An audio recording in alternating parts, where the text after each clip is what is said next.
What's going on, and welcome to another episode of the Short Men Only podcast. But today on the Short Men Only podcast, we are doing a book review. We are doing a book review of the book Peaks and Valleys by Spencer Johnson. And you're like, man, why you doing book reviews? Well, because that is one of the ways that I learn new information is by reading.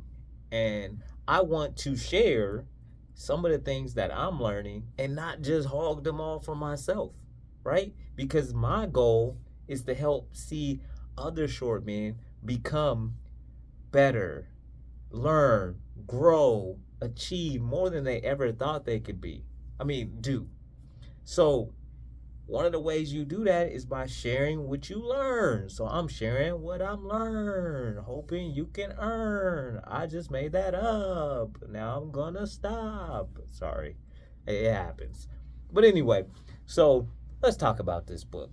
First of all, I want to say the book is only about 103 pages. Actually, honestly, it's 102 pages.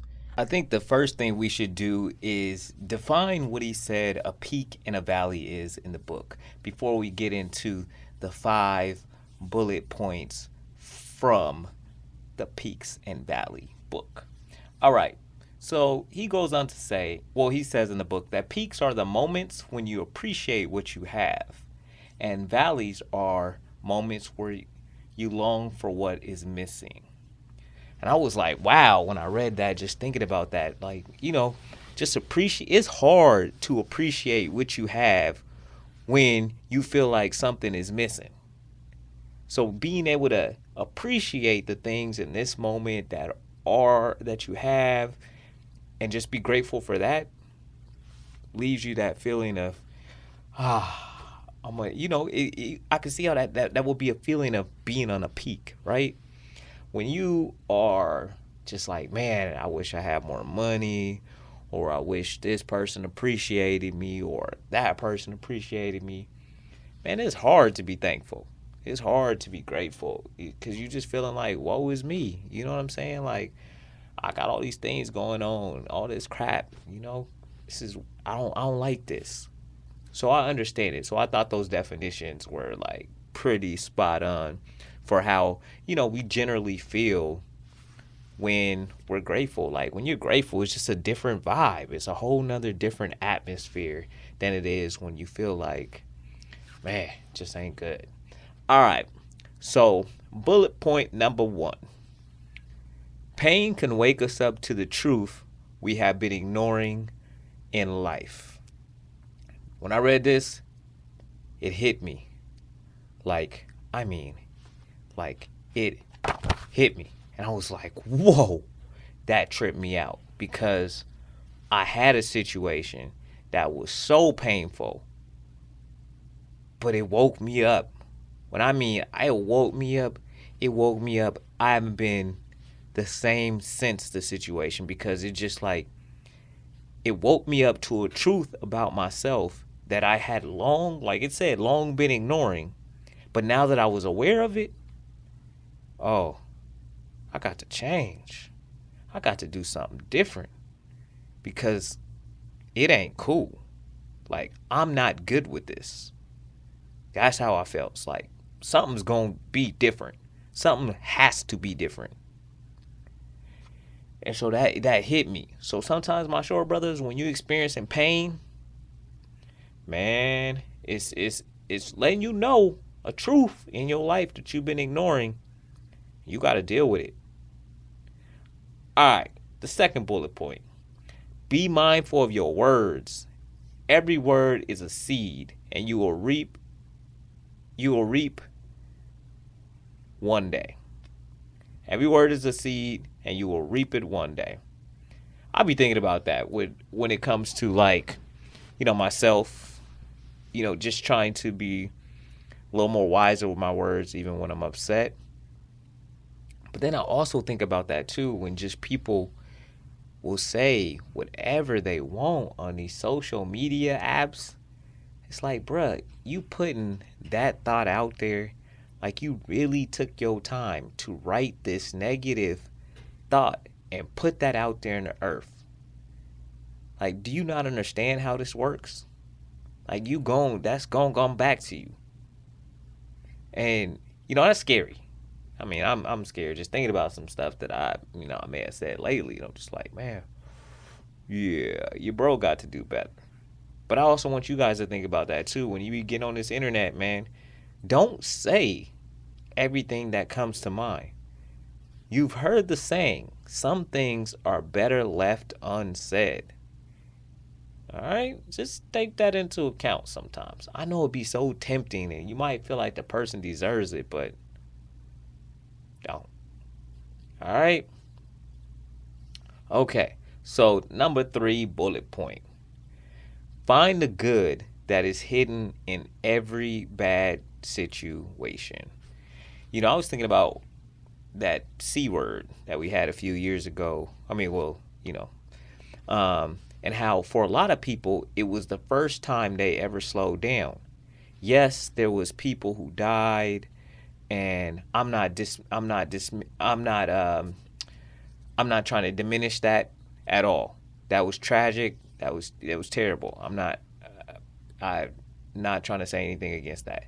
But for a lot of people, that was the first time in their lives that they were able to slow down long enough to evaluate what it is they want, who they are. Is this the direction they want to be going? So, and that was a good thing because had it not happened, a lot of people would have still been doing the same old, same old. So sometimes when bad things happen, we have to try to find the good in it. And I know it can be hard. I'm not going to sit here and act like every time I'm faced with something that I think is bad, I'm like, yep, oh yeah, this made perfect sense. I'm glad this happened. Like, I'm not saying that because that's not the truth. But it is something that we need to be thinking about when these things do happen. And the fourth one is to experience a peak, you can do one of two things. Change what is happening, or you can change how you feel about what is happening. Because sometimes you're going to be in a situation like, let's just say, right, you got a boss that you don't really like that much, but you ain't ready to quit your job yet because the money's coming in. So you're like, man, I'm not ready to quit my job, but I don't like this person. You, in order to keep your job for the time being, or your sanity, you have to change how you view that situation. Yeah, you might not like your boss, but you can flip it as, what can I learn from this person, why I'm still here? And then you start looking for other jobs and stuff that fit, maybe you'll find a better environment. But while you're there, you try to learn everything you can from that individual just by changing the situation around, saying, hey, this guy's not my favorite, but is there something he can teach me that I can take with me to my next gig, whatever that may be?